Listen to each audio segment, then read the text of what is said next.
1-1. But out of 32 qualified quarterbacks this season, Caleb is the only one without a touchdown. Not a passing, not a rushing, not a nothing.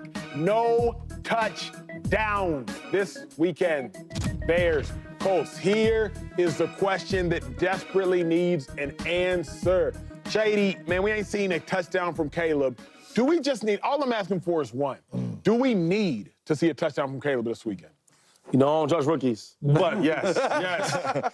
Bro, I gotta give us one touchdown, though. Yeah. It's like 30 different quarterbacks that got at least one touchdown pass. Just one. I'm not saying go out there and get 200 yards and all that, or 300 yards. I ain't saying none of that. Yeah. And I ain't judging your performance, because I don't judge rookies, but you gotta get in the end zone. Yeah. You gotta throw me a touchdown pass, get a celebration. We need to see something. You got 3 solid wide receivers that's like that. Yeah.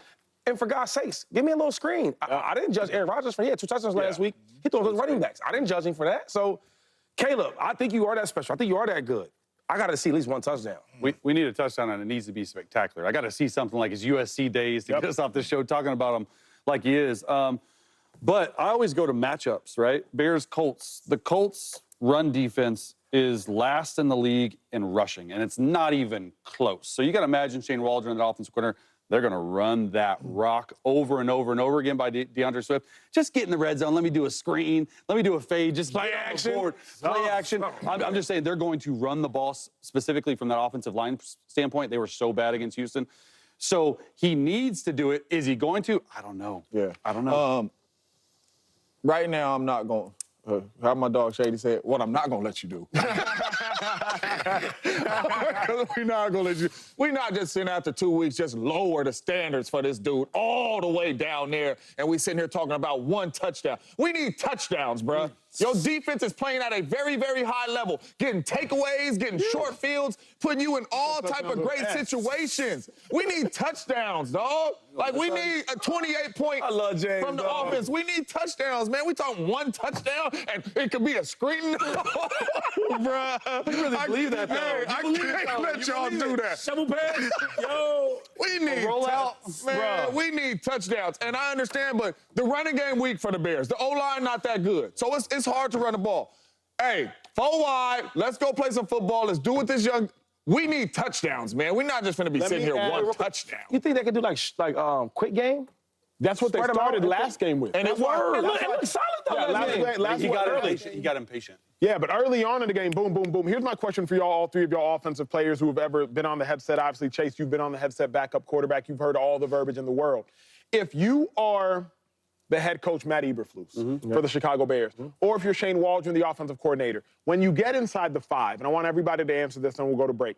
When you get inside the 5-yard line, do you intentionally create a play so Caleb can score for his site? Yes. No. Yes. No. Yes. You know why? Confidence. Listen, I got a USC superstar player that everybody hypes up so much. On every freaking TV station, they talking about him. Yes, I need to boost up his confidence. The worst thing for any player, especially a rookie, is having no confidence. I remember going into games, I think so highly of myself. Y'all all know that. But there was a point in my career where, dog, all I cared about, don't mess up, don't fumble, handle your assignments. And you know what time that was in my career? I was a rookie. Yeah. And all I needed was a little bit more confidence. I got my first touchdown. Oh, I got 2 touchdowns. Now I'm in the groove again. Let that dude get some confidence, please. You say no. Please. No. Because that's just, honestly, that's not what offensive play callers think. And especially inside the red zone now, you know more than anyone, when you're looking at defense, it's all single high zone. It's more from the 2 high to single high zone, and they're manning up over everyone. It's hard to find completions on there. You see more and more teams running the football. Now, look, do you want to do a little Q8, which is a sprint right, and try to throw a Correct. That's all I'm saying. That's all I'm saying. Yeah, but some pick routes, that's what's been taken away with this cover 3 because everyone's outside leverage. So you can't really go outside anymore. You got to attack the middle of the field. But it's just hard to do. You could run a QB power. You could run. You could do what the Eagles do. You better not be running QB power with Caleb. You got to get him in the end zone somehow. You can't sustain at least once. What about? I agree. What about scheming something up? Because I hear what you're saying. That's cool. Every coach, especially offensive coordinators, when they get to that red zone for the first time in the game, they have all their special plays, bro. So I seen stuff with Andy Reid, man. It's simple things. Are they in man? And we motion to their man. Maybe trips to the left or something like that. He sends everybody to the right, like picking each other, and the running back sneaks out. A little screen. That's simple. So you want to talk about the first 15 plays in the script? That's what Andy Reid does so well. I do think the Bears are going to have their first 15 plays of the game, scripted out, so they build confidence up That's it. in That's what Caleb I'm Williams. saying, I don't know dog. if it's going to happen in the red zone, though. James, quickly. Let's just score outside the 5. Yeah, see, there you go. I need a big one. Play along. I mean, I that's love it. Hey, when we return, the Chiefs, they're up 2-0 right now, but the Falcons are hot coming off that win versus the Eagles. Hot. Should the Chiefs be on Hot. Can I get That ain't hot. Can I give a good No. Hot Should guys the Chiefs crazy. be on upset alert versus the Falcons are hot. The Falcons is on hell right now? Did you? We already know that the Niners lost in the Super Bowl last year, and they lost in the Super Bowl 5 years ago, and they lost in the NFC Championship game 2 years ago. They lost in the NFC Championship game. Why are you talking like that? You know what it is. Anyway, because Debo was talking like this. Listen to what Debo had to say. My eyes, like, we've been on the best team in the league for a while. What? Wait. They've been the best team in the league for a while. That's what Debo Samuel said. Man. For a while. Shady, is that crazy that a team that has no Super Bowls in a while I know one thing. is saying they're the best I team? watch Friday. Y'all don't go against Debo. You don't have to go against Debo. Nah, Debo's my man, though. But I always say this. I get what he's saying, though, right? If you look at the Niners in the last 2 to 3 years, like, I can't name a better team than them. Talent-wise, really, really good head coach in the offensive scheme-wise, right? Look at offensive lineman. Look at Trent Williams, who's probably the best Left tackle. forget left tackle, probably top 5, top 10 player in the league. Yeah. He's that good. Easily. Okay. Easily, yeah. You look at All-Pro Kittle. You look at All-Pro Brandon Ayuk, All-Pro Debo, right? And then the backfield, who we talking about? Christian McCaffrey. So I get what he's saying. Then on the defense, you got both. So you got what's the safety's name? With the hair, Funga. Then you got Fred Warner. So I can go on the hours about who they got. You got Warner on the outside. So he's saying, like, overall, yes, we haven't won a championship, yes, right? But we have been the best team assembled together. Now, we all know this, though. The best team don't always win the championship. Because we watched the Chiefs last year. Yep. They might have been, what, the 4th best team in the playoffs, right? Talent-wise, and they won a championship. So I get what he's trying to say, and I've been there. We're like, yo, man, we've been so nice, this, that, and the third. But I guess overall, y'all looking at, what have you done? Yeah. So that's a different conversation. I don't know. I mean, I think he's talking a little crazy. Really? I mean, I do, because the best regular season record in the NFL, Colvin, let's show this right here. The Chiefs, without a doubt, they've won 76% of their games. Okay, then it goes to Bills. Where's the 49ers? Then it goes to Packers. Then it goes to Ravens. 49ers, right there. He's the last couple years, Chase. Okay, listen to me.